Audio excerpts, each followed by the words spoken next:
right, here we go. Hey, everybody, welcome back. I'm Andy Cohen here with the Real Housewives of Salt Lake City.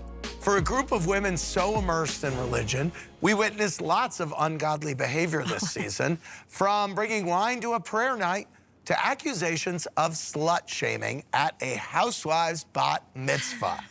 That is a sentence I never thought I'd say. Let's take a look.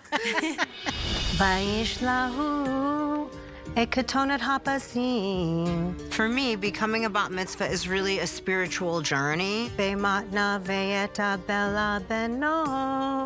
absolutely feel a stronger connection to my Jewish heritage now. Amen. I brought you a little bottle of wine. You're so sweet. When we pray at church on Sunday, we take communion. To walk in with a bottle of wine, it just seems, off. You're doing 3 guys and you drink and you're claiming to be some total Mormon? Wow. You basically called me a slut. I said you're doing 3 guys. I never use the word slut. Britani told me earlier she thinks you called her a slut because you were one. Wait, what? I look like I have a high body count. I don't dress like I have a high body count. And I don't wear my hair like I have a high body count. Don't let it hurt your feelings. But you know what? You do need care fatigue. How is it now, Lisa?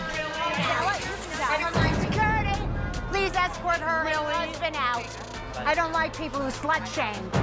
What a f***ing classless bitch. Meredith, I loved your bat mitzvah. Thank you. It was so exciting to watch. Thank you. It was really beautiful. Except the part she put Angie out. Well, I loved you trying to find the entrance, Mary. Oh my God, where am I supposed to go? And we're gonna put it on the table. It had a lot of doors, Andy, and a lot of windows. Yeah. Cruz from Portland said, Heather, you said on the after show it's not Angie's responsibility to keep up Britney's facade of being the perfect Mormon. But the truth is, like, how would Angie know that wine was inappropriate for Britney's version of Mormonism? Because Britney does drink. I think you said that in response to Angie bringing wine to the prayer night. Can you elaborate on that? Yeah, I mean, Britney's living a double life. I'm not. She's an active Mormon, and to be an active Mormon and not get kicked out of the church, you can't have sex and you can't drink. And you're doing both. That's not so true. the bottle of wine. That's not true. It's up to the bishop. The bottle of wine makes it public. And I'm honest about that. Bishops, that's nonsense. I've been nothing but they shouldn't be. Nonsense? I also grew up Mormon. I was Mormon my whole life. I mean, I know everybody gets to do what they want to do, but I agree with Heather. If you want to look like you're in good standing with the church, if you want to be accepted culturally, you should not be drinking and having premarital sex. Brittany, I'm on your side with this, 100%. You're sinning. Were you being shady? No.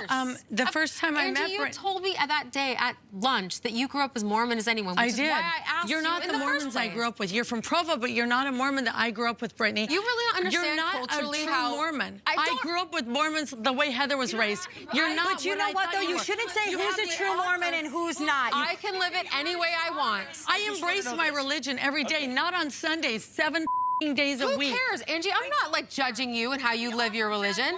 That is so condescending. You don't need to prove it to her. Haley from Coconut Grove said, Meredith, sinning. watching the Who cares? show, She is sinning. did you realize Angie never called Britney a slut? She just repeated what Britney said? I think Britney was genuinely upset. She was crying. Yeah, but you didn't get I've both never had sides of the anyone story. treat You me just That's correct, but I did know what Angie had said at lunch at your house already, and she said she called me a slut, and I just was like, this is too much. I can't take it. Can I say one thing on behalf of Angie? I'm not saying she wasn't out of line. She was out of line. The porn star stuff, it did go too far. I will say there are lots of examples, Brittany, of you saying something to all of us, and when we say it back to you, you don't like the way it sounds. You can't say something and then not like it when someone mirrors it back to you. I think sometimes I say things and I don't know how they're coming out of my mouth. You can't say I like to drink wine and be mad someone buys you a bottle of wine. Britney, you eventually came clean about sleeping with Jared. How did it feel to have the other women rally around you? Jared and I, we do have a physical relationship. For her to say that is like she's coming out of the closet. I understand exactly what it feels like to be shamed. Brittany, I understand completely. I was shamed for leaving the Mormon church for having an affair with Justin.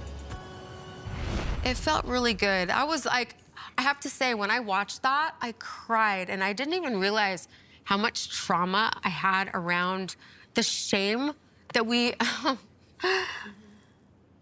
clearly I have some work to do around that, but. I don't understand why Britney even said that. She didn't even have to say that. I did. It wasn't even about that. I had actually it was about her lied. recording. I actually lied to everyone. I said that just to show good faith. I was trying to say, look, I wasn't secretly recording you, but I did lie about this. I mean, I blatantly, bold-faced, said you're not having sex. Lied. Right. Okay.